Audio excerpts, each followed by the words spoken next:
भगवान श्री कृष्ण जो है अर्जुन को 12वें अध्याय में भक्ति योग के बारे में बता रहे हैं। अगले सत्र में हम लोगों ने 14 श्लोकों तक स्वाध्याय किया था। अब 15वें श्लोक से प्रारंभ करते हैं। भगवान श्री कृष्ण कह रहे हैं कि जिससे कोई जीव रुष्ट नहीं होता और जो स्वयं भी किसी से रुष्ट नहीं होता और जो न तो प्रसन्न होता है न ही किसी से रुष्ट होता है, जो वेगों अर्थात काम क्रोध आदि जो ये सप्त शत्रु हैं उनसे रहित होता है, वह भक्त मुझको मतलब परमात्मा को प्रिय है। तो भक्ति कौन कर सकता है, भक्त कौन है, ईश्वर का प्रिय कौन बन सकता है?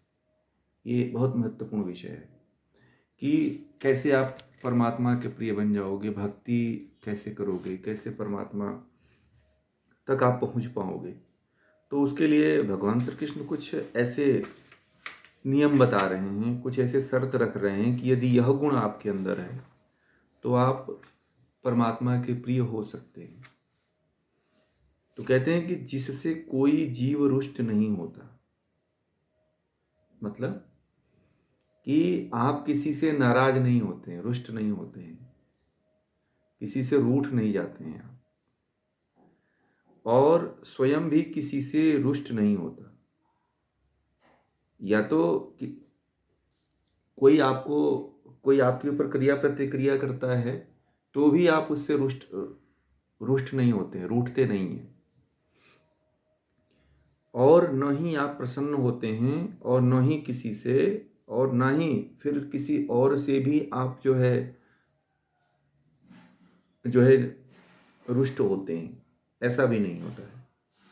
तो कहते हैं, और आगे कहते हैं कि जो वेगों, और कह रहे हैं कि जो काम क्रोध लोभ मोह मद मात्सर्य ममता, ये जो वेग हैं, इन वेगों को जो रोक लेता है वही भक्त मुझे प्रिय है।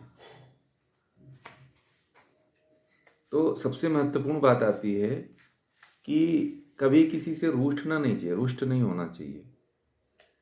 हम लोग रुष्ट हो जाते हैं ना, थोड़ी थोड़ी बातों को लेकर के एक दूसरे से रुष्ट हो जाते हैं। कोई आपके अनुकूल काम नहीं किया, फिर आपके अनुकूल नहीं चला तो आप उससे रुष्ट हो जाते हैं, आप उससे दुखित हो जाते हैं, रुष्ट हो जाते हैं। ऐसा होता है ना। फिर मान लीजिए आपका काम नहीं किया वो, या वो आपका काम नहीं किया, या आपने उसका काम नहीं किया, या आपके अनुकूल घर में कोई काम नहीं हो पाया।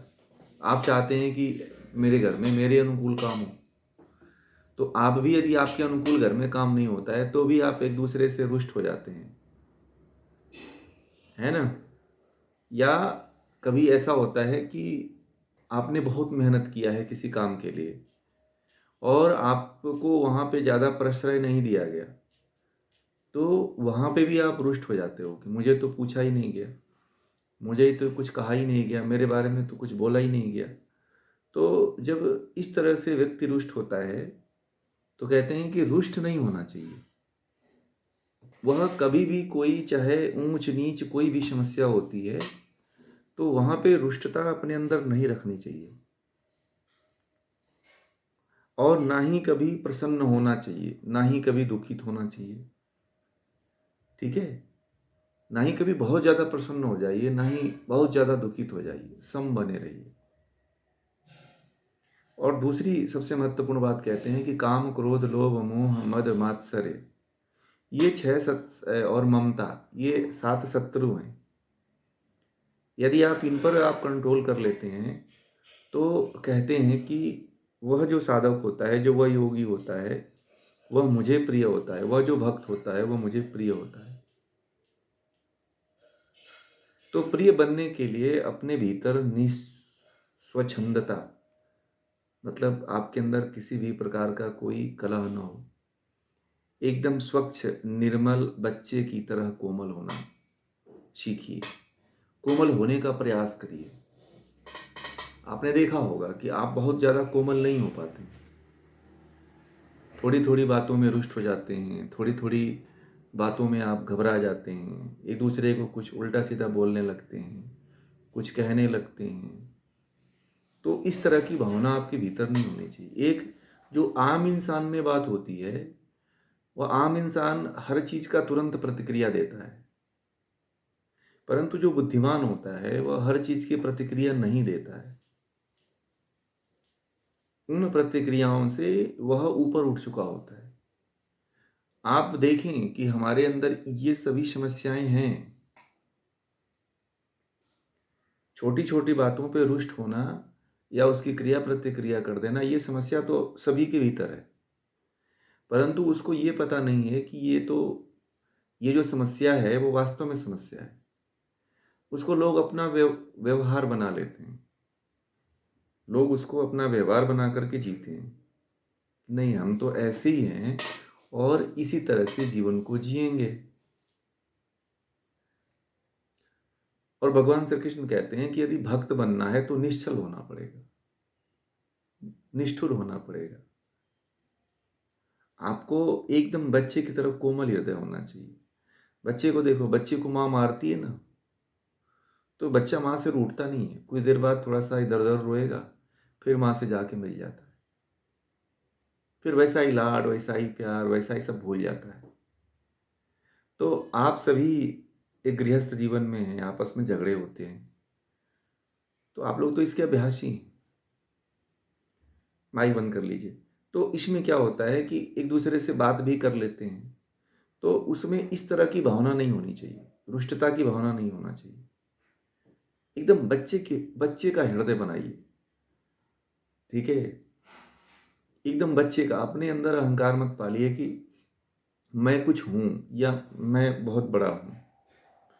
इस तरह की भावना अपने भीतर मत रखिए, क्योंकि जब ये आपके भीतर अहंकार की भावना आ जाती है, तो फिर जो कोमलता आपके भीतर चाहिए, जो पवित्रता आपके भीतर चाहिए, वो कोमलता और पवित्रता नहीं हो पाती है। जब व्यक्ति के अंदर कोमलता और पवित्रता नहीं हो पाती है, तब व्यक्ति जो है परमात्मा का प्रिय नहीं हो पाता है। अपने व्यवहार को जितना आप सरल बनाएंगे, उतने ही आप परमात्मा के नजदीक होते चले जाएंगे। आप इतना सरल हो जाइए, इतना सरल हो जाइए कि एक बच्चे की तरह हो जाइए, ठीक है। सरलता अपने अंदर रखें। एक बच्चे के लिए, घर में और लोगों के लिए, परिवार के लिए, दूसरों के लिए, नौकर चाकर आदि सबके लिए जो है, ठीक है, सबके लिए आप एक इस तरह का व्यवहार बनाएं। एक कौन सा? कोमलता का व्यवहार, उदारता का व्यवहार, निश्चलता का, पवित्रता का व्यवहार। रुष्टता का व्यवहार नहीं होना चाहिए कि आप किसी से रूठ जाते हैं, किसी से निष्ठुर हो जाते हैं, तो क्या कर लोगे आप किसी से रूठ जाओगे तो फिर क्या होगा? ना आपसे बात होगी, ना उससे बात होगी, है। तो किसी से रूठना नहीं है। कोई डांट देता है, कोई बोल देता है, कोई कुछ कह देता है, तो भगवान श्री कृष्ण कहते हैं कि उसकी बातों को बुरा ही मत मानो। यदि तुम रोष रखोगे उस बात की, यदि तुम मान लो कि सोचते हो, उसके मन में कुछ खिन्नता बनाए रखे हो, तो नुकसान तो आपका होगा, उसका नहीं होगा। आप अपने जीवन के क्षेत्र में आगे नहीं बढ़ पाओगे। इसलिए रुष्टता अपने अंदर मत रखिए, कोमलता रखिए। और काम, क्रोध, लोभ, मोह, मद, ये जो मात्सर्य है, ये जो भाव है आपके अंदर, इन भावों को नष्ट करिए। क्योंकि ये जो भाव हैं, यह व्यक्ति को नष्ट करता है, ये व्यक्ति को खत्म करता है। आप पग पग पर के जाओगे तो काम वासना में चले जाओगे, क्रोध करोगे तो जो भी तप किए वो नष्ट हो जाएगा, फिर लोभ करोगे तो फिर आगे नहीं बढ़ पाओगे, लालच आ जाएगी। और जानते हैं कि लोभ से सारी चीजें ये नश्वर हैं, कोई चीज रुकने वाली नहीं है, तो लोभ करके क्या करेंगे। तो इसलिए ये सारा क्रम है। ईर्ष्या मत करिए किसी से, द्वेष मत रखिए किसी से, ममता ज्यादा मत बनाइए किसी से। तो इस तरह से यदि आपके अंदर ये सभी गुण आ जाते हैं, तो आप परमात्मा के प्रिय हो जाते हैं। आप वास्तव में भक्ति, एक भक्त के लक्षण बता रहे हैं कि एक भक्त कैसा होना चाहिए। यदि आप परमात्मा को, ईश्वर को प्राप्त करना चाहते हैं तो आपका स्वभाव कैसा होना चाहिए, ये बता रहे हैं यहाँ पे कि आपका स्वभाव ऐसा हो तब तो ठीक है। आगे फिर कहते हैं कि जो परमात्मा का भक्त किसी प्रकार की अपेक्षा नहीं रखता, अर्थात आकांक्षाएं नहीं रखता। भक्त वह होता है जो किसी प्रकार की, किसी व्यक्ति से अपेक्षा नहीं रखता है कि फलाना व्यक्ति मेरे लिए यह कार्य करेगा या यह व्यक्ति मेरे लिए इस तरह का कार्य करेगा। समझ रहे हैं? इसमें ये कह रहे हैं कि जो ईश्वर का भक्त होता है वह किसी प्रकार की अपेक्षा नहीं रखता है। मन वचन कर्म से शुद्ध, अपने जीवन कार्य में योग्य, सबसे उदासीन अर्थात पक्षपात रहित, जिसे व्यथा अर्थात पीड़ा नहीं अनुभव होती है और कामनाओं को छोड़ चुका है, वह मेरा भक्त मुझे प्रिय है। तो कौन सा भक्त प्रिय है? जो कामनाओं को छोड़ चुका है, जो कामनाओं का त्याग कर चुका है, वह भक्त प्रिय है परमात्मा को। परमात्मा को कौन प्रिय है? जो कामनाओं को छोड़ चुका है, त्याग चुका है। तो सबसे पहले तो अपेक्षा किसी से मत रखिए, किसी भी चीज का। आप अपना जीवन जी रहे हो तो जीते रहो, जैसे जीवन चल रहा है उसको आनंद पूर्वक जीते रहो, परंतु उसके केंद्र में परमात्मा होना चाहिए, तभी आप आनंद पूर्वक जीवन को जी सकते हैं। और दूसरी बात कहते हैं कि मन वचन कर्म से अपने जीवन कार्य में योग्य, मतलब अपना जो भी कर्म है मन से, वाणी से, कर्म से पूरी तरह से संलग्न होकर के करिए।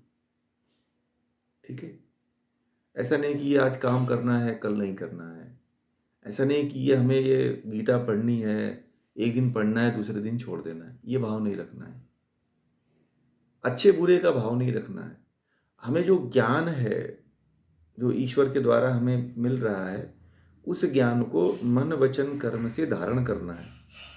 और आपका जो भी कर्तव्य है, भगवान श्री कृष्ण कहते हैं कि आपका जो भी कर्तव्य है उस कर्तव्य का पालन करते हुए आगे बढ़ना है। कोई भी, आप माँ हो, पिता हो, भाई हो, बंधु हो, जो भी हो, जिन संबंधों में आप हो, उन संबंधों को निर्वहन करो, परंतु कैसा? आसक्ति रहित होकर के।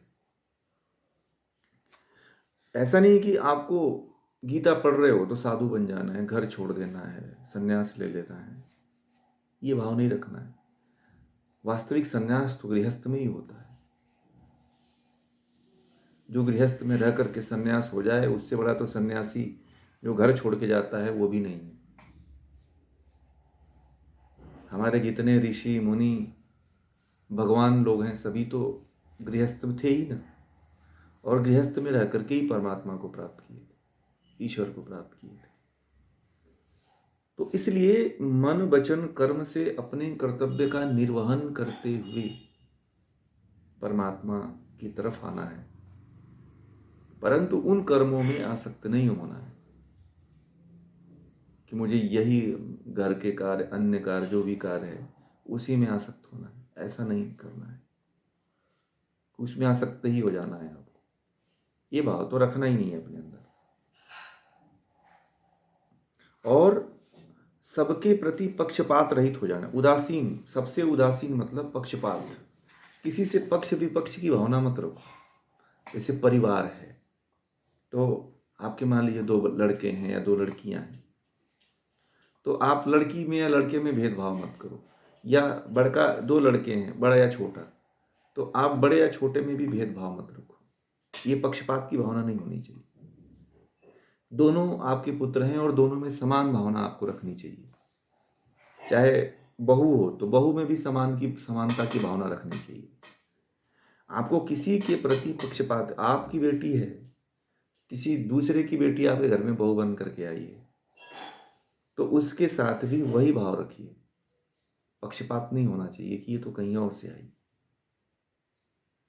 जब इस तरह की भावना आप रखेंगे तो भगवान श्री कृष्ण कहते हैं कि फिर आप परमात्मा के भक्त हो जाओगे। वास्तविक भक्त वही होता है जो इन गुणों को धारण करता है।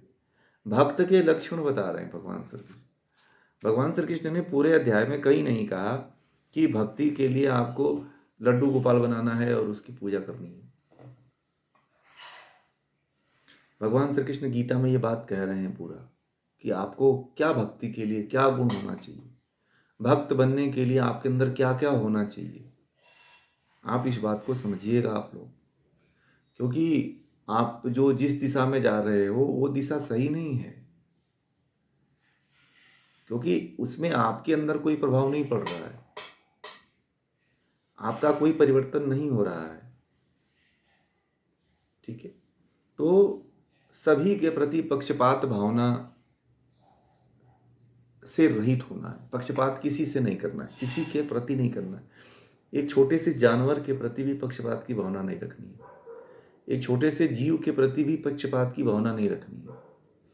जब आप सार्वभौमिक पक्षपात रहित हो जाओगे तो भगवान के प्रिय हो जाओगे, परमात्मा के भक्त कहलाओगे। देखिए, जैसे ईश्वर को देख लीजिए, ईश्वर किसी के साथ पक्षपात करता है क्या? नहीं करता। सूर्य और चंद्रमा अपना प्रकाश देने में किसी के साथ पक्षपात करते हैं क्या? नहीं करते। सबको बराबर धूप मिलती है, वायु देवता सबको बराबर वायु देते हैं। ऐसा तो नहीं है ना कि हमको वायु ज़्यादा देते हैं और आपको कम देते हैं। बोलिए। अब ये बात अलग है कि आप रूम बंद कर लिए हो, हवा नहीं जा रही है, सब बंद कर लिए हो तो जाएगी कहाँ से? अब खिड़की बंद कर लियो, दरवाज़ा बंद कर लिए हो, पूरे तरह से पैक कर लिए हो, पेपर लगा दिए हो, सब कुछ एकदम नीचे ऊपर से एकदम पैक कर दिए हो, तो फिर हवा कैसे जाएगी? वायु देवता पहुँचेंगे कैसे?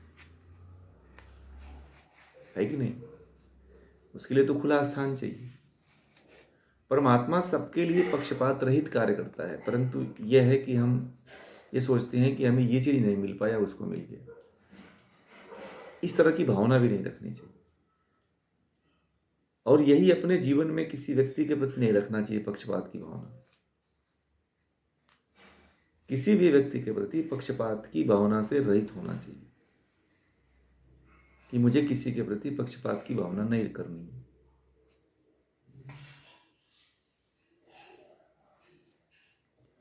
और कहते हैं कि जिसे व्यथा मतलब पीड़ा अनुभव नहीं होती है और आरंभो मतलब कामनाओं को छोड़ चुका है, वह मेरा भक्त मुझे प्रिय है।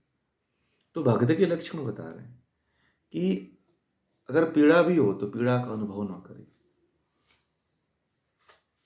अगर किसी का आपके द्वारा भला हो रहा है और आपको पीड़ा हो रही है तो पता नहीं चलने देना चाहिए कि आपको पीड़ा हो रही है। भगवान राम वनवास में जब गए थे तो भरत उनको लेने के लिए गए थे। तो जब भरत जा रहे थे तो उनको बहुत पीड़ा हो रही थी अंदर से, कि भरत को भी हो रही थी और राम को भी हो रही थी। ये अंदर अंदर की पीड़ा थी, ना भरत व्यक्त कर पा रहे थे न राम व्यक्त कर पा रहे थे। तो देखिए, हम लोग सांसारिक जीवन में ऐसी पीड़ा हमारे बीच में रिश्तों को लेकर के उभरती रहती है। तो इन पीड़ाओं को कभी प्रकट मत होने दीजिए। योद्धा तो वही है जो इन पीड़ाओं को कभी प्रकट नहीं होने देता है। वही वास्तव में भक्त है कि पीड़ा होकर के भी पीड़ा न दिखाता हो। कुछ लोग होते हैं, छोटी सी समस्या को लेकर के वो इतना दिखाते हैं कि उनको दुनिया की सबसे बड़ी पीड़ा मिल गई है, और होती नहीं है पीड़ा।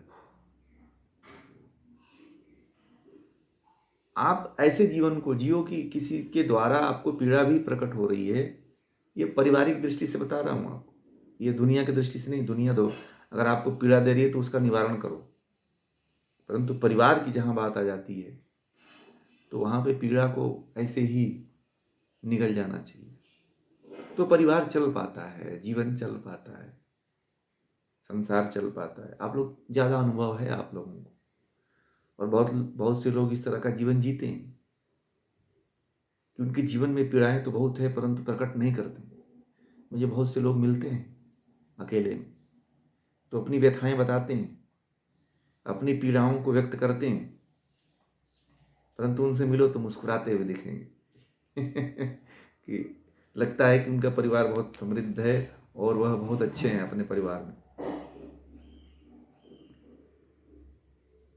ऐसे प्रकट करेंगे कि जैसे पूरा उनका साम्राज्य चल रहा है, और घर में जाओ तो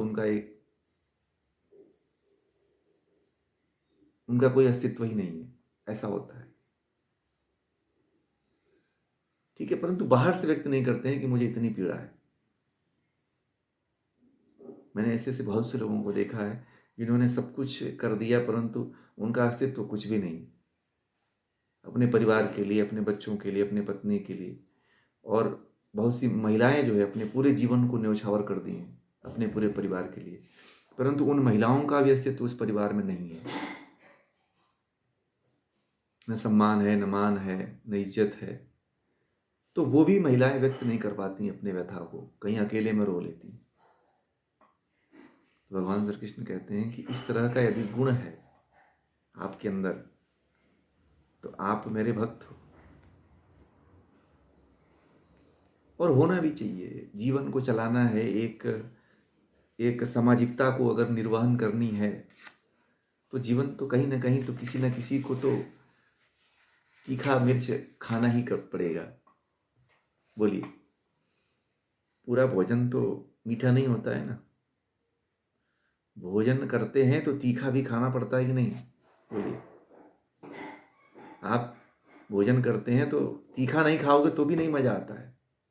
बोलिए, जीवन में जैसे भोजन में 6 रसों में तीखा का भी एक स्थान है कि नहीं है? उसी तरह से जीवन में थोड़ा मोड़ा अगर तीखा ना हो तो जीवन का आनंद नहीं है। बोलिए, फिर वो जीवन प्लेन सादा हो जाता है। तो इसलिए तीखा भी थोड़ा जीवन में, इसलिए भगवान श्री कृष्ण ने कहा कि व्यथाएं होनी चाहिए, है ना। अब वो व्यथा देखिए, कैकेयी को आप लोग उठा लीजिए, वह भगवान राम को वन तो भेज दिया कैकेयी ने, परंतु जीवन भर उन व्यथा में, उस पीड़ा में वो मरती रही। उसको, वह अपने भाव को व्यक्त करती है राम से कभी मिलती है तो। राम के आने के बाद भी उस व्यथा में वो पीड़ित रही कि मेरे कारण मेरे पति मर गए, मेरे कारण जो है राम वन में चला गया। तो वह व्यथा तो उसे हमेशा मारता था, हमेशा करता रहता था, परंतु वो व्यक्त नहीं कर पाती थी। राम थे कि पकड़ लेते थे व्यथा को। तो जो भक्त होता है ना, तो मैंने कहा ना कि मिर्च खाना पड़ता है। भोजन में मिर्च नहीं खाओगे तो आपको भोजन का स्वाद नहीं आएगा। तो इसलिए जीवन आप लोग जी रहे हो, एक सांसारिक जीवन में हो, पारिवारिक जीवन जी रहे हो आप, तो कभी कड़वा हो जाता है ना भोजन में, तो उसे खा जाया करो, ठीक है, उससे कोई दिक्कत नहीं है। एक रस है, वो भी शरीर के भीतर जाना चाहिए। तो ये आपका एक विशेष गुण है, और इंसान इस तरह का जीवन बहुत लोग जी रहे हैं। मुझे तो बहुत से लोग मिलते हैं जो इस तरह का जीवन जीते हैं। मैंने कहा आप कैसे जी रहे हो? बोलते हैं कि बस जीवन कुछ दिन बचा हुआ है, बस जी लेते हैं। तो इस तरह से तो, और कहते हैं कि कामनाओं को छोड़ चुका है, और वह व्यक्ति जो अपने कामना किसी तरह की रखता ही नहीं है। आप हैं, कितनी कामनाएं हैं जीवन में, कितनी तरह की कामनाओं को पाल रखा है कि मुझे ये करना है, मुझे ऐसा करना है, मुझे ये बनाना है, मुझे ये करना है। संतोष नहीं है। एक कामना खत्म होती है, दूसरी कामना आके चढ़ जाती है, तीसरी कामना खत्म होती है, चौथी आके चढ़ जाती है। व्यक्ति उसी के पीछे दौड़ लगाता है जो कभी पूर्ण नहीं होती है। कामना ऐसी चीज है जो कभी पूर्ण नहीं होती है, बढ़ती रहती है। जीवन में उसको पूरा करना चाहिए जो पूरी हो जाए। भगवान श्री कृष्ण कहते हैं कि जीवन में वह कार्य करिए जो पूरा हो जाए, तृप्ति आपको मिल जाए। कामना से तृप्ति मिलेगी क्या? नहीं मिलेगी। ये काम कर दिया फिर दूसरा काम बढ़ाओगे, फिर तीसरा काम सोचोगे कि नहीं ये काम करते हैं, इस तरह से करते हैं। तो एक के बाद एक कामनाएं दिन प्रतिदिन बढ़ती चली जाती है। इसलिए कामना रहित हो, जितने में आप हो उतने में संतुष्ट रहो। अगर ईश्वर देता है तो उसे स्वीकार कर लेना। मैं नहीं कह रहा हूं कि वहां पे संन्यास लेना कि मुझे नहीं लेना है। धन दे रहा है, जमीन दे रहा है, रुपए पैसे दे रहा है, और भी समृद्धियां दे रहा है, तो उसे स्वीकार कर लेना, परंतु कामना मत रखिए। अब देखिए एक बात और आती है कि मनुष्य का स्वभाव है कामना करना, इच्छा स्वभाव है ना। जीवात्मा का स्वभाव है इच्छा करना, वो करेगी। न्याय दर्शन में कहा गया है कि जीवात्मा का स्वभाव है इच्छा, तो कामना तो करेगी जीवात्मा, उसका स्वभाव है, नहीं छोड़ सकती है कामनाओं।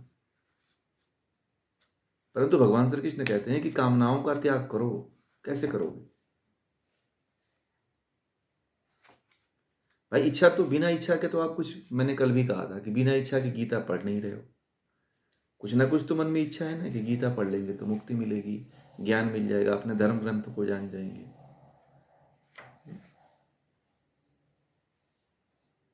अपने घर गृहस्थी चला रहे हैं तो कामना है ना आपकी कि घर गृहस्थी इसलिए चला रहे हैं कि हमें ये चीज़ प्राप्त हो जाए।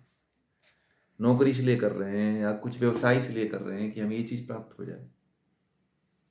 तो ये तो कामना मनुष्य का स्वभाव है। परंतु कामना यहाँ पे कह रहे हैं कि कामनाओं को छोड़ चुका हो। तो आप लोग ये मत सोचना कि कामनाओं, कौन सी कामनाओं की दौड़े कह रहे हैं यहाँ पे। आप लोग यही सोच रहे हो कि ये तो कह रहे हैं कि कामनाओं को छोड़ दो, तो फिर करेंगे क्या? भाई आत्मा का तो स्वभाव है कामना करना, परंतु कौन सी कामना होनी चाहिए, कैसी कामना होनी चाहिए, बोलिए। कामना कैसी होनी चाहिए बता सकते हैं आप लोग? क्या कामना होनी चाहिए आपकी? क्योंकि जीवात्मा का स्वभाव है कामना करना। बिना कामना के तो रह ही नहीं पाएगी, कामना तो करना पड़ेगा उसको।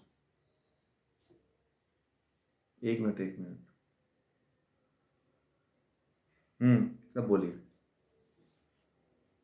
हाँ, मोक्ष की कामना करना पड़ेगा। क्या करना पड़ेगा? कामना को डाइवर्ट करना, ट्रांसफॉर्मेशन करना है। ठीक है, उस कामना को, जो सांसारिक कामना थी, उस कामना को डाइवर्ट करना है। देखिए, जिसका जो स्वभाव है वो खत्म नहीं होगा। जीवात्मा का स्वभाव है इच्छा करना। जीवात्मा कभी इच्छा के स्वभाव को नहीं नष्ट कर सकती है, फिर वो जीवात्मा ही नहीं रहेगी। ठीक है, इसलिए कामना होना चाहिए, परंतु क्या कामना करो? तो आपको ये ध्यान देना पड़ेगा कि मेरा जन्म किस लिए हुआ है। क्या प्रॉपर्टी बनाने के लिए हुआ है? बोलिए, किसके लिए हुआ है? या मल्टीनेशनल कंपनी, विदेश में जाकर के कमाने के लिए हुआ है? बच्चा पैदा करने के लिए हुआ है? धनी बनने के लिए हुआ है? अंबानी बनने के लिए हुआ है? बोलिए, किसके लिए हुआ है? मोक्ष के लिए हुआ है। तो ये ध्यान रखना कि जब आप कामना को मोक्ष के में डाइवर्ट कर देते हो कि मुझे तो परमात्मा को प्राप्त, अपने को जानना है और परमात्मा को जानना है, ये कामना रखो। ये कामना निष्काम कामना है। इस कामना में करके, इस कामना के तरफ चलते चलते मृत्यु भी हो गई ना, तो मोक्ष ही होगा, इसमें कोई दो राय नहीं है। बहुत लोग कहते हैं कि कामना कौन से करे। भाई कामना स्वभाव है आत्मा का, नहीं रोक सकते हो आत्मा को। दुनिया की कामना तो कर लिए भाई, इतनी कामनाएं किए हैं। अब बताइए, आप लोगों की एक उम्र हो चुकी है, ठीक है, एक उम्र के बहुत लंबे पड़ाव पे आप लोग हो।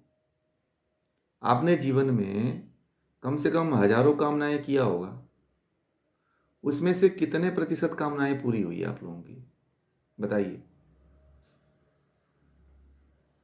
बोलिए, बोलना पड़ेगा। नहीं, आपने जीवन में हजारों कामनाएं की है। आपकी उम्र मान लीजिए 60 साल है, हजारों कामनाएं की होंगी। हजारों में से, 1000 में से कितने प्रतिशत आपको, मतलब कितना, उसमें से 1000 में से कितनी कामनाएं आपकी पूरी कर ली आपने? मैं ये पूछ रहा हूँ। हैं? कुछ भी नहीं हुई, है ना? वही, कुछ भी नहीं हुई ना, फिर भी हम कर रहे हैं। अब इसमें देखिए, इन्होंने कहा कुछ भी, और कितने लोगों ने कर लिया बताइए? अब तक जो अपने मान लीजिए, जो भी जितने साल अभी जी लिए हैं, वो जीवन काल में कितने कामनाओं को आपने पूरा कर लिया? अभी है कामनाएं आपके अंदर, ऐसा नहीं है। तो चलो, बच्चे पैदा कर लिए, कामना तो आपकी पूरी हो गई, ठीक है। शादी भी कर दिया, ये भी पूरी हो गई। हम मानते हैं कि ये कुछ कामनाएं जो पूरा होनी ही है। धन कमा लिया, मेहनत करेंगे धन कमा लेंगे, ये भी पूरी हो गई। और कामनाएं बहुत सी हैं आपकी, परंतु क्या उसको पूरा कर पाए? नहीं कर पाए। जो बहुत सी हमने, तो आप सोचो कि इतना लाइफ हम जिए, इतना काल तक जिए, और उनमें से मात्र जो है, मैं देखता हूं कि 5 या 2% कामनाएं ही पूरी हो पाती हैं। 100 में, 1000 में से 100 कामनाएं पूरी हो गई होंगी आपकी, 900 तो बाकी है। तो इन कामनाओं को लेकर के आप का जन्म तो निश्चित हो गया ना फिर। आपने 900 जो कामनाएं किया है, फालतू थोड़ी जाने वाली है। इसके लिए आपको लौटना पड़ेगा। समझ रहे हैं? आप लोगों ने एक एक कामनाओं का एक पहाड़ खड़ा कर दिया है, बंधन बना लिया अपने लिए। हाँ, ये पूरी नहीं हुई है ना। उसमें से 1000 आपने किया है, 1000 में से अभी 100 पूरी हुई है, 900 बाकी है। इसीलिए हर चीज का संकल्प नहीं लेना चाहिए। आत्मा इसीलिए कई जन्मों से फंसी हुई है। हजारों जन्म हो गए, हजारों जन्म हो गए, आत्मा इसीलिए बार बार जन्म ले रही है, क्योंकि कामना तो है आपकी। अब देखिए, व्यक्ति मरते हुए, मैंने बहुत से लोगों को मरते हुए देखा, अपने आंख से देखा है। तो मैं उनके पास में रहा हूं और उनका प्राण निकला है, लोग ये कहते हैं मेरे बेटे को दिखा दो। लोग ये कहते हुए मरे कि मैंने नाती को नहीं देख पाया मैं। लोग ये कहते हैं कि मैंने अपने बेटे, मेरा बेटा मेरे सामने नौकरी नहीं पा पाया। ऐसे लोगों को मरते हुए देखा है मैंने। अब ये कामना तो लेके मर गया वो व्यक्ति, परंतु फिर उसको आना पड़ेगा। और जब तक उसका बेटा दूसरा जन्म लेगा, उसका बेटा होगा, जब तक वो नौकरी नहीं पाएगी, तब तक उसकी पूरे जन्म की कामना पूरी नहीं होगी। तो बंधन बढ़ा कि नहीं बढ़ा? बोलिए। बढ़ गया। और फिर उस जन्म का, उस जन्म में भी आए होंगे तो बहुत सी कामनाएं किए होंगे।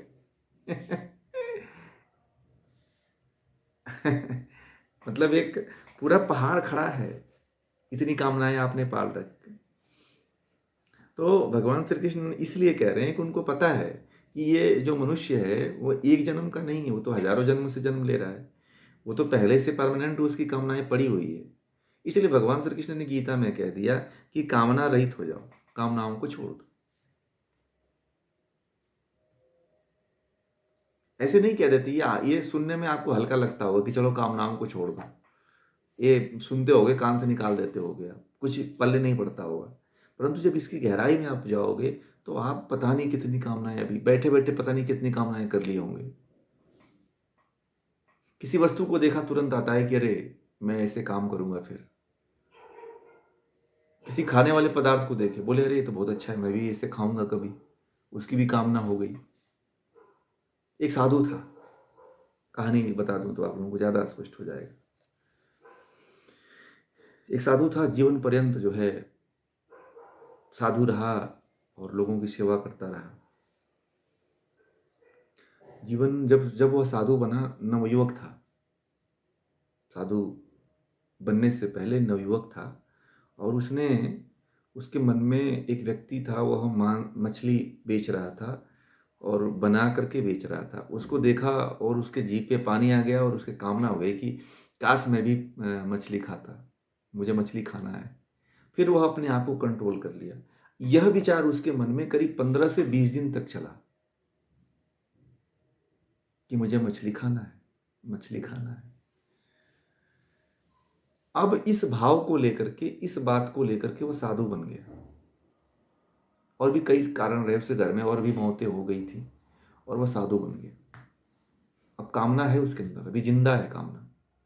दबा दिया था उसको, उस पर चिंतन नहीं किया था, उस पर ज्ञान ग्रहण नहीं किया था, उसको दबा दिया था, उसने दमन कर दिया था उसका। हुआ ये कि जीवन ऐसे अपना पूरा जीवन लोगों की भलाई के लिए बिताता रहा, और जीवन में जब अंत में जब वो मर रहा था तो लोग वहाँ पे इकट्ठा हुए। बोले, क्या है बाबा, आपकी अंतिम इच्छा क्या है? लोग पूछते हैं। बोला कि मेरी एक अंतिम इच्छा है, मुझे मछली खिला दो। वो कामना गई नहीं, मरते हुए फिर जिंदा हो गई। जीवन भर साधु रहा, जीवन भर साधुता का पालन किया, जीवन भर ये सोचा कि मुझे, जीवन भर ये प्रचार करता रहा कि मुझे जीवों की हत्या नहीं करनी, शाकाहारी बनो, मांसाहारी नहीं बनना है। जीवन भर प्रचार करता रहा। अंत में वह लोगों से अपनी इच्छा व्यक्त किया कि मुझे किसी तरह ला के खिलाओ। ठीक है। तो कामना ऐसी होती है कि देर सवेर अपना काम पूरा कर ही लेती है। बात समझ रहे हैं? आपने अभी सोचा कि आपके बैठे हो यहीं पे, आपके मन में आ गया कि आज तो गाजर का हलवा बनाना है। ठीक है। फिर मन में एक, नहीं अरे छोड़ो, अभी गीता पढ़ रहे हैं, आचार्य जी पढ़ा रहे हैं, गीता पढ़ लेंगे, उसके बाद से कोई काम करेंगे। मन में आ गया, मार्केट में गए आप, गाजर दिखा रहे, हाँ हाँ गाजर तो दिख गया, अच्छा वाला गाजर है, घर लेकर आए हैं। कामना जिंदा है। फिर आप घिसने लगे उसे, घर आके बोले ये बनाओ, दूध लाओ, ये लाओ, फिर आप बनाने लगे उसको, घोटने लगे पूरा। तो कामना तो पूरा हो जाती है, इधर से या उधर से आप उसको पूरा करना ही करना है। इसलिए फालतू की कामनाएं, कोई छोटी से छोटी या बड़ी से बड़ी किसी तरह की कामनाएं पूरा मत लाओ अपने मन में। कुछ लोग ये विचार देते हैं कि स्वप्न देखना, स्वप्न कौन सा देखना चाहिए? तो माँ बाप स्वप्न क्या दिखाते हैं बच्चों को कि स्वप्न देखो, जागते हुए स्वप्न देखो। वो कामनाओं को सिखाते हैं। इतने मोटिवेशनल गुरु हैं कि स्वप्न देखो, करोड़पति बन जाओगे। ये अंबानी पहले पेट्रोल पंप भरता था, फिर करोड़पति हो गया, तुम भी कामना रखो। बड़े बड़े लोग, इतने भीड़ नेटवर्किंग कंपनियों का है कि वो भी सब सब जितने उनके शो में जाते हैं, सब यही देख करते हैं कि बड़ी बड़ी कामना रखो। बेचारे मर जाते हैं ऐसे चलते चलते, फिर कर्ज लेते हैं, फिर फंस जाते हैं, फिर कहीं कोई आत्महत्या कर लेता है, कोई किसी का हार्ट अटैक आ जाता है, कोई इस तरह से सब मरे जा रहे हैं। कामनाएं पे कामनाएं, कामनाएं पे कामनाएं। अब कामनाएं कौन सी होनी चाहिए? एक जीवन जीने के लिए एक आपको चाहिए, जितना जीवन जी सकते हो उतना आपके पास हो जाता है तो जीवन को एक टेंशन फ्री लाइफ जियो। हाय हाय करके मत मरो कि मुझे ये नहीं हुआ, ये नहीं हुआ, अंबानी बनना है, करोड़पति बनना है। फिर कैसे टेंशन फ्री हो पाओगे? तो इस तरह से कामनाओं का बहुत ऊंचा पहाड़ मत बनाओ। मैंने कहा एक ही कामना रखो, परमात्मा की प्राप्ति का, आत्मा को जानने का। यदि आप ऐसा कर लेते हैं तो परमात्मा के वास्तविक भक्त बन पाएंगे। अब जब आप बहुत सी कामनाएं आपके पास हैं तो परमात्मा का ख्याल कैसे आएगा बताइए? दिन रात तो वही चलेगा आपके माइंड में। बोलिए, चलेगा कि नहीं चलेगा?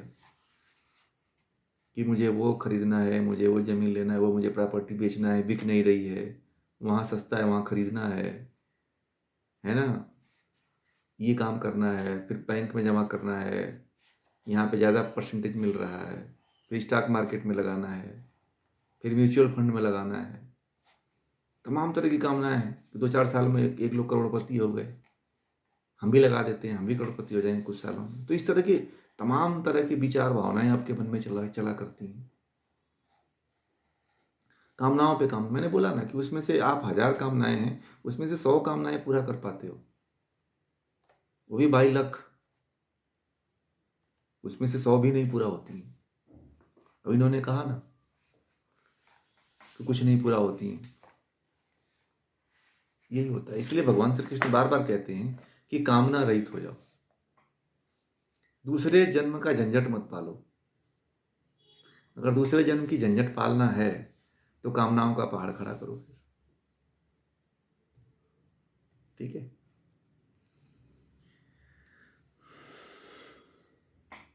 आगे कहते हैं कि जो न तो कभी प्रसन्नता से उत्तेजित होता है, न ही किसी से द्वेष रखता है, जो न किसी बिगड़े काम पर शोक करता है, न ही किसी प्रकार की कामना करता है, जो शुभ और अशुभ कर्म फलों को त्याग देता है, इच्छा नहीं करता है, ऐसा युक्ति युक्त पुरुष मुझको प्रिय है, परमात्मा को प्रिय है। तो जो न कभी प्रसन्नता में उत्तेजित हो जाता है, तो कुछ लोगों को कुछ खुशी मिलती है तो इतना उत्तेजित हो जाते हैं, इतना उत्तेजित हो जाते हैं कि अपने घर के सामने पटाखे लाएंगे और खूब फोड़ना शुरू कर देंगे। पड़ोस वाले डिस्टर्ब होते रहे हो तो हों। मैंने देखा है, खुशी कुछ होती है तो रात को 12 बजे लोग पटाखे फोड़ना शुरू कर देते हैं। अगल बगल वाले उठते हैं, क्या हो गया भाई, कहीं कुछ गड़बड़ तो नहीं हो गया, ये जश्न मना रहे हैं। आज बहुत से लोग जश्न मनाएंगे। आज ईसाई नववर्ष पे बहुत से लोग जश्न मनाएंगे। तो ज्यादा उत्तेजित नहीं होना चाहिए। प्रसन्नता हो तो उत्तेजित मत होइए। उत्तेजना जो होती है वह व्यक्ति के शारीरिक और मानसिक दोनों को क्षति पहुंचाती है। इसलिए जीवन में उत्तेजना नहीं होनी चाहिए, चाहे प्रसन्नता का या फिर बहुत कोई आपको खजाना मिल जाए, बहुत कोई आपके प्रिय वस्तु मिल जाए या प्रिय लोग मिल जाए, तब भी उत्तेजित नहीं होना है, सम रहिए। क्योंकि उत्तेजना ऐसी होती है कि क्षणिक होती है, और जो क्षणिक होती है ना, वो क्षण क्षण भर में आकर के बहुत कुछ तोड़ के चली जाती है। आपको नहीं पता कि प्रसन्नता भी जितना, लोग सोचते हैं कि मैं हमेशा खुश रहूं, प्रसन्न रहूं, परंतु एक लिमिटेशन, उसकी भी एक लिमिटेशन है। यदि उसका भी आप अति कर देते हो तो आपको नुकसान पहुंचेगा। उसकी भी अति नहीं होनी चाहिए, उसका भी एक लिमिटेशन होना चाहिए। आप मजे ले रहे हो, आनंद ले रहे हो, तो एक सीमित मात्रा में लो, नहीं तो उसको, उसकी भी कीमत आपको चुकानी पड़ेगी। ईश्वर ने हर चीज एक सीमा तय की है, और एक हर इंसान के लिए उसकी सीमा निर्धारित की है। यदि कोई उस सीमा से थोड़ा सा भी परे जाता है, उस सीमा से थोड़ा सा भी यदि ऊपर नीचे होता है, तो परमात्मा उसको, उसका परिणाम दिखा देता है। बहुत से लोगों को देखा होगा कि किसी की लॉटरी लग गई, किसी के पास कहीं से खजाना आ गया, किसी के धन आ गया, कोई पैसा दे दिया, कोई ये दे दिया, कोई ऐसा कर दिया, तो लोग आपे मतलब अपना आपा खो देते हैं।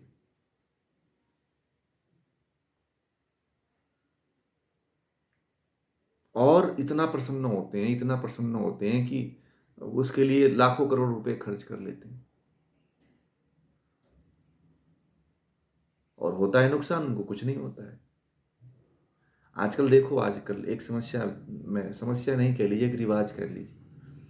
आज पहले में जितनी शादियां हो जाती थी जितने खर्च में, आज उतने खर्च में बर्थडे पार्टियां होती हैं। जितना आप मैरिज एनिवर्सरी मना रहे हो जितने खर्च में, उतने में शादियां हो जाती थी। तो आप अपनी शादी ना करके, आप अपने बर्थडे ना करके, किसी गरीब व्यक्ति या असहाय व्यक्ति की शादी करवा दो। क्यों? जितना आप अपने पार्टी में, बर्थडे में, जन्मदिन में खर्च कर रहे हो, जितना पैसा आप लगा रहे हो, एक शादी के बराबर उससे ज्यादा खर्च लगा कर रहे हो। उतना खर्च तो व्यक्ति, मैं देखता हूँ समाज में कि बड़े से टेंट, बड़े से, इतना मामूली खर्च, 100 200 500 लोगों के लिए भोजन, डीजे, नाचने वाले मंगा ले रहे हैं, अब तो लोग कार्टून वाले मंगा ले रहे हैं उसमें। तो इतना महंगा महंगा खर्च करते हैं, उतने में तो किसी गरीब व्यक्ति का यदि शादी विवाह कर देते तो उससे पुण्य मिलता। भाई ये तो पता है ना कि आपकी शादी चल रही है, उसमें क्या है। अरे सालगिरह तो मनाने की परंपरा वहां शुरू हुई, अंग्रेजों के यहाँ। तो अंग्रेजों के यहाँ तो कोई शादी टिकती नहीं है, बात समझिएगा। तो उन्होंने, हमारे यहाँ जयंती मनाने का प्रावधान है, परंतु महंगी खर्चीला नहीं। तो उन्होंने ये खुशी जाहिर एनिवर्सरी इसलिए मनाना शुरू कर दिए थे कि चलो कम से कम जो है इतने साल तक टिक गई, नहीं तो एक साथ किसी के साथ रहते ही नहीं है वो सब। 1 साल किसी और के साथ रहेंगे, 2 साल किसी और को पकड़ लेंगे। उनका तो संबंध ऐसे ही चलता है। ठीक है। हमारे यहाँ तो एक ऐसी परंपरा है, सामाजिकता बनाई गई शादी की, कि एक बार जिसके साथ शादी कर दिया जाता है, पूरा जीवन उसी के साथ अंत होता है। परंतु उनके यहाँ तो ऐसा है कि 2 साल 4 साल अगर शादी टिक गई तो वो बड़ा जश्न मनाते हैं कि चलो हम लोगों का इतना तो निभा गया, इतना तो हम लोग एक साथ रह लिए। उसकी खुशी मनाते हैं वो। अब हम लोग किसकी खुशी मनाते हैं हम भी नहीं समझ रहे, आज तक नहीं समझ में आया। उनसे भी पूछोगे कि क्या है तो उनको भी नहीं पता है। एक मनाइए, अगर सालगिरह मनाना है, पार्टी मनाना है, तो एक लिमिटेशन रखिए। भलाई के बारे में सोचिए, किसी का पुण्य के बारे में सोचिए आप। तो आपका पुण्य बढ़ेगा, आप परमात्मा के नज़रों में भी प्रिय बनोगे, लोगों के नज़रों में भी आपका मान सम्मान होगा। तो ये भावनाएं हैं। और आगे कहते हैं, न किसी से द्वेष रखता हो।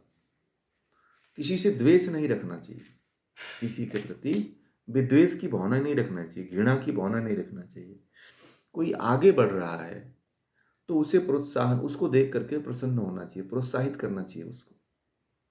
न कि मुंह में राम बगल में छुरी, ऐसा भावना नहीं होना चाहिए कि उसके सामने पूरा हंस के बोलो और पीछे से फिर काट करो। ऐसा नहीं होना चाहिए। जो सामने है वही पीठ पीछे भी होना चाहिए। तो इसलिए ये कहते हैं कि किसी से द्वेष मत रखो। कोई बहुत आपसे आगे निकल जाता है, आपके साथ का ही है, बहुत कमजोर है या ऐसा है या वैसा है,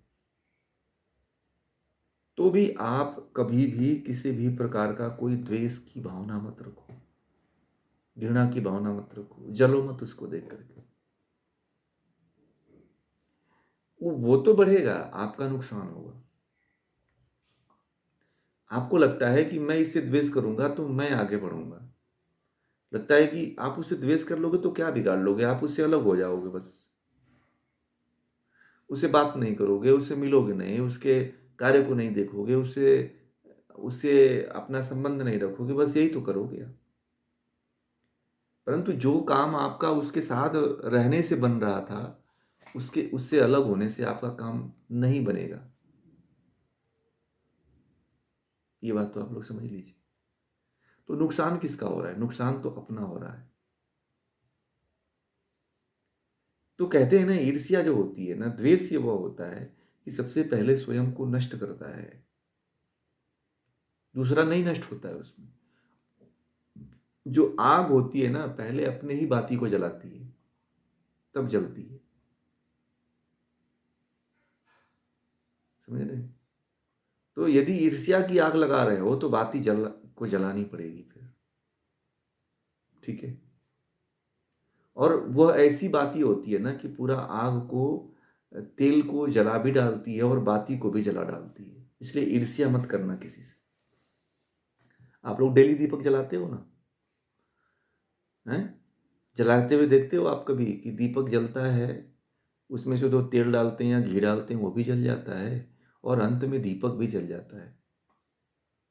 होता है कि नहीं होता है, बताइए। तो ये समझिए कि वही ईर्ष्या है। तो खुद जल करके अपने आप को पूरी तरह से जो नष्ट कर लेता है, वही ईर्ष्या है। इसलिए उसका कुछ नुकसान नहीं होने वाला, आपका बहुत बड़ा नुकसान होने वाला है। यदि इस भाव को आप समझ लिए तो फिर आप अपने जीवन को मैनेज कर लोगे।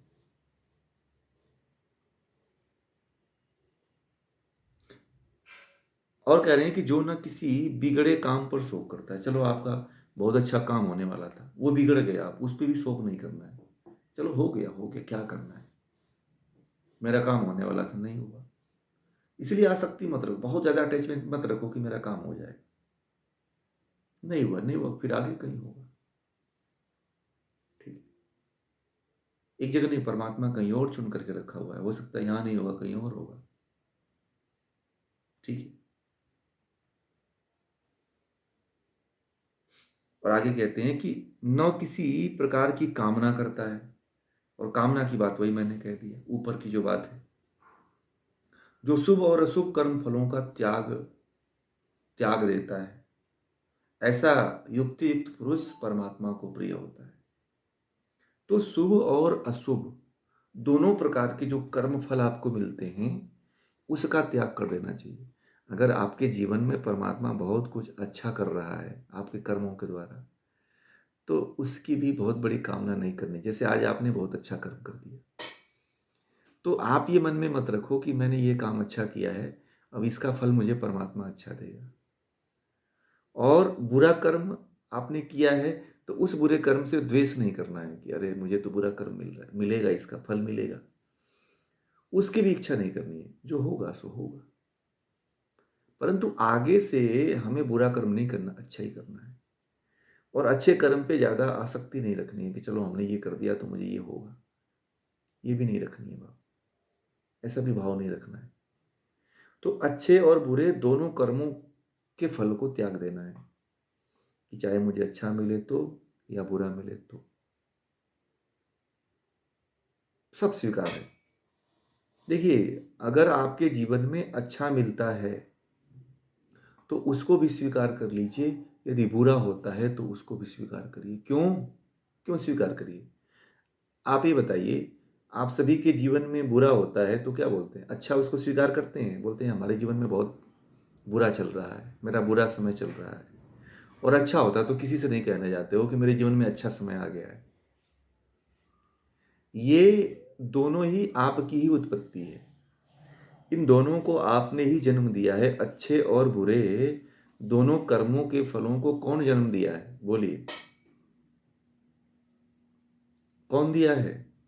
बुरा कर्म और अच्छे कर्म का फल ये कौन कौन किसने जन्म दिया है? इसके जन्मदाता कोई और है क्या? बोलिए। हम खुद हैं। तो उसको स्वीकार करना पड़ेगा कि नहीं पड़ेगा? अगर ईश्वर आपको दुख देता है तो उसको भी स्वीकार करिए, यदि ईश्वर आपको सुख देता है तो उसको भी स्वीकार करिए। उतनी ही जो है लगन और प्रसन्नता के साथ उसको सुख मिले तो सुख को स्वीकार कर लीजिए, यदि दुख मिलता है तो दुख को स्वीकार कर लीजिए। ठीक है, ये भाव अपने अंदर रखिए, क्योंकि दोनों उत्पत्ति आपकी ही है। तो जब आपने उत्पन्न किया है तो उसे परमात्मा भोगेगा क्या है? भाई आपने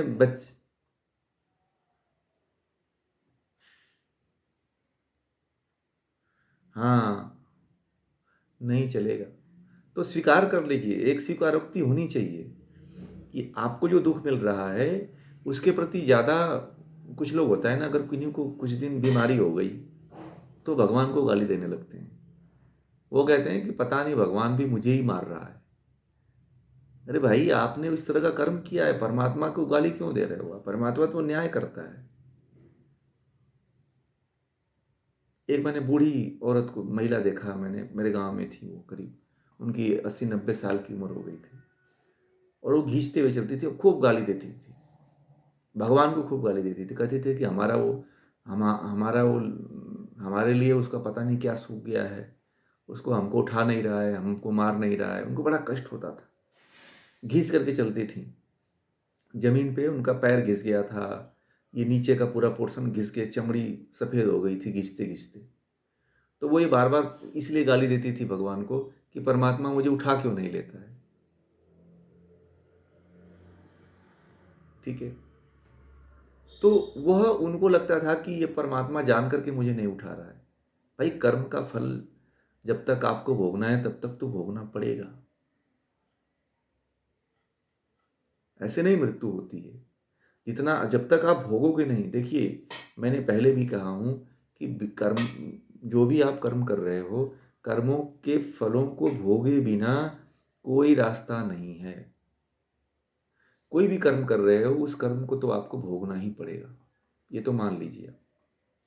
ठीक है, वह ना आपके दान से न पुण्य, आपके वो कर्म फल अकाट्य है, कभी कटता नहीं है। लोग कहते हैं कि ये काम कर दो तो तुम्हारे कर्म का फल कट जाएगा, नहीं कटता है।